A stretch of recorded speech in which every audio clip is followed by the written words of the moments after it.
Hi hello வணக்கம் மக்களே. இன்றைக்கி நம்ம பார்க்கக்கூடிய இந்த வீடியோவை ஸ்பான்சர் பண்ணுறது நம்ம பை மோட் அப்ளிகேஷன். இந்த அப்ளிகேஷனை உங்கள் மொபைல் ஃபோனில் டவுன்லோட் பண்ணி உங்கள் வீட்டுக்கு தேவையான கிராசரி ஜாமான்களை வாங்கி பயன்பெறுங்க. ஓகே, வீடியோக்குள்ளே போவோம் வாங்க.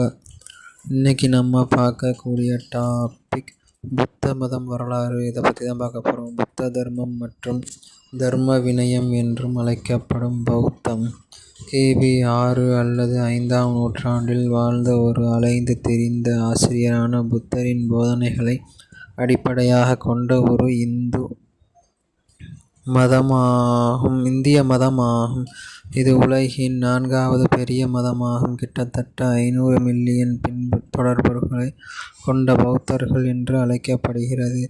அவர்கள் உலக மக்கள் தொகையில் 7% கொண்டுள்ளனர். இது கிமு 5ஆம் நூற்றாண்டில் ஒரு சிரமண இயக்கமான கிழக்கு கங்கை சமவெளியில் எழுந்தது. படிப்படியாக ஆசியாவின் பெரும்பகுதி முழுவதும் பரவியது. பின்னர் பௌத்தம் ஆசிய கலாச்சாரம் மற்றும் ஆன்மீகத்தில் முக்கிய பங்கு வகித்தது.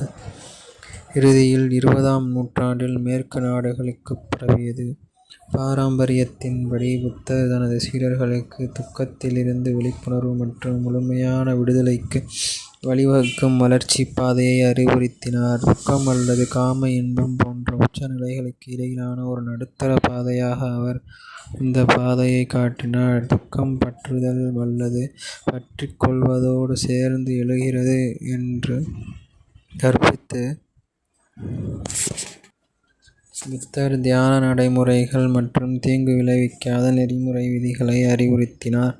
பரவலாக கவனிக்கப்பட்ட போதனைகளில் 4 உன்னத உண்மைகள், உன்னத 8 மடங்கு பாதை மற்றும் சார்பு தோற்றம், கர்மா மற்றும் இருப்பின் 3 அடையாளங்கள் ஆகியவை அடங்கும். பொதுவாக கவனிக்கப்படும் பிற கூறுகளில் மும்மூர்த்திகள், துறவற சபதம் எடுப்பது மற்றும் பரிபூரணங்களை வளர்ப்பது ஆகியவை அடங்கும். பௌத்த நியதி பரந்த அளவில் உள்ளது. தத்துவ மரபுகள் மற்றும் பல்வேறு மொழிகளில் சமஸ்கிருதம், பாலி, திபெத்திய மற்றும் சீனம் பல வேறுபட்ட உரை தொகுப்புகளுடன் பௌத்த பள்ளிகளில் விடுதலைக்கான பாதைகள் மற்றும் பல்வேறு பௌத்த நூல்களுக்கு ஒதுக்கப்பட்ட ஒப்பீடு முக்கியத்துவம் மற்றும் நியாயத்தன்மை மற்றும் அவற்றின் குறிப்பிடப்பட்ட போதனைகள் மற்றும் நடைமுறைகள் ஆகியவற்றின் விளக்கத்தில் வேறுபடுகின்றன. பௌத்தத்தின் 2 முக்கிய கிளைகள் பொதுவாக அறிஞர்களால்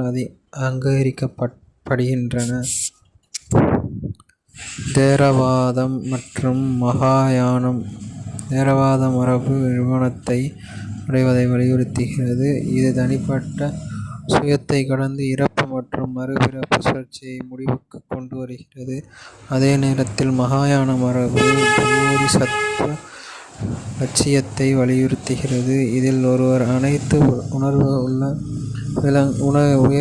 உயிரினங்களின் விடுதலைக்காகவும் செயல்படுகிறார். கூடுதலாக வஜ்ராயனம், அழியாத வாகனம், மறைபொருள் சார்ந்த தாந்திரீக நுட்பங்களை உள்ளடக்கிய போதனைகளின் தொகுப்பை மகாயானத்திற்கு ஒரு தனி கிளை அல்லது மரபாக கருதலாம். இதுவே புத்த மதத்தின் வரலாறாகும். நன்றி, வணக்கம்.